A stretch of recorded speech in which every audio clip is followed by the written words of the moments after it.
ভারতের দ্বিতীয় মুসলিম তীর্থভূমি ফুরফুরা দরবার শরীফ মুজাদ্দেদিয়া অনাথ ফাউন্ডেশনের তরফ থেকে এই কাফিল খাঁ, ডাক্তার কাফিল খাঁ মুক্তি পেয়েছে, তার জন্য পশ্চিমবাংলার জনগণের তরফ থেকে, মুসলিম সমাজের তরফ থেকে তানাকে মোবারকবাদ জানাচ্ছি। এলাহাবাদ হাইকোর্ট তাকে মুক্তি দিয়েছে নিঃশর্তে, তার জন্য ধন্যবাদ জানাচ্ছি। আজকে সারা ভারতবর্ষের মানুষ দেখতে পারল, ভালো করে বুঝলো, একটা সরকারের আঙুল হিলনের দ্বারাই যে একটা সমাজসেবী যে ডাক্তার কাফিল খাঁ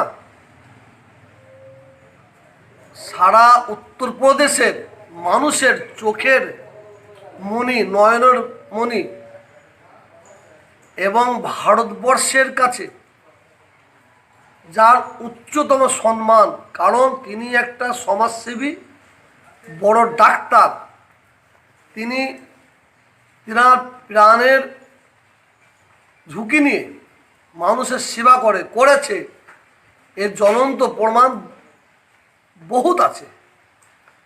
আর সেই ডাক্তার কাফিল খাঁকে, একটা নির্দোষ ব্যক্তিকে, যাকে উত্তরপ্রদেশে অর্থাৎ যোগীর রাজ্যে যাকে বন্দি করা হয়েছিল, সেই কাফিল খাঁ আজ মুক্তি পেয়েছে। এতে যারা মানুষকে ভালোবাসে তাদের মিষ্টি খাওয়া দরকার, মিষ্টি বিতরণ করা দরকার। আর যোগীর রাজ্যে এই ধরনের কাজ এটা মামুলিক ব্যাপার। যোগীর রাজ্যে এই ধরনের কাজ একটার পর একটা হয়েছে, হচ্ছে, হবে। কেন যোগীর মন মানসিকতা ওর রাজ্য চালাবার নয়, রাজ্যকে সুন্দরভাবে গড়ে তুলবে সেই মন মানসিকতা নাই। যদি সেই মন মানসিকতা থাকতো, তা কাফিল খানের মতন একজন যোগ্য সমাজসেবী ডাক্তারকে জেলে ভরা থাকতো না। যোগীর মন মানসিকতা হচ্ছে হিন্দু মুসলমানের ডিভাইড করা, হিন্দু মুসলমানের মধ্যে দূরত্ব তৈরি করা। আজকে এই কাফিল খাঁ মুক্তি পেয়েছে, এতে শুধু মুসলমানরা আনন্দিত নয়, হিন্দু মুসলিম শিখ ইসাই সবাই আনন্দিত।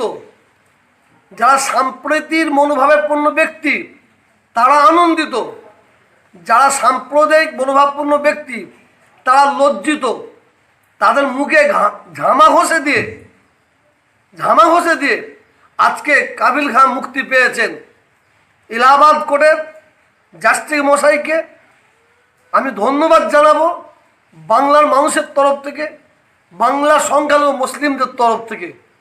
আর এই ধরনের কাজ যাতে না হয় সেই দিকেও আমাদের প্রশাসনকে এবং বিশেষ করে ভারতের আইন বলে কিছু আছে বলে ভারতবর্ষের মানুষ সব ভুলে গেছে, কিন্তু ভারতে একটা জিনিস আছে, সেটা হচ্ছে বিচার ব্যবস্থা।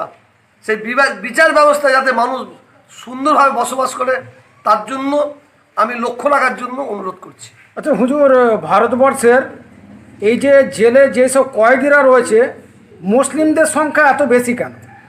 মুসলিমদের সংখ্যা এত বেশি কেন সেটা কাফিল খাঁকে দিয়ে লক্ষ্য করলে বুঝতে যাবে। কাফিল খাঁকে দিয়ে লক্ষ্য করলে বুঝতে হবে। অধিকাংশ মুসলিম নির্দোষ যারা জেলে আছে, নির্দোষ, তাদের ঘরে কলে কৌশলে ঠিক এইভাবে ভরা রাখা হয়েছে। শুধু আমি মুসলিম বলবো না, অনেক অমুসলিম তারাও এইভাবে জেলে আছে।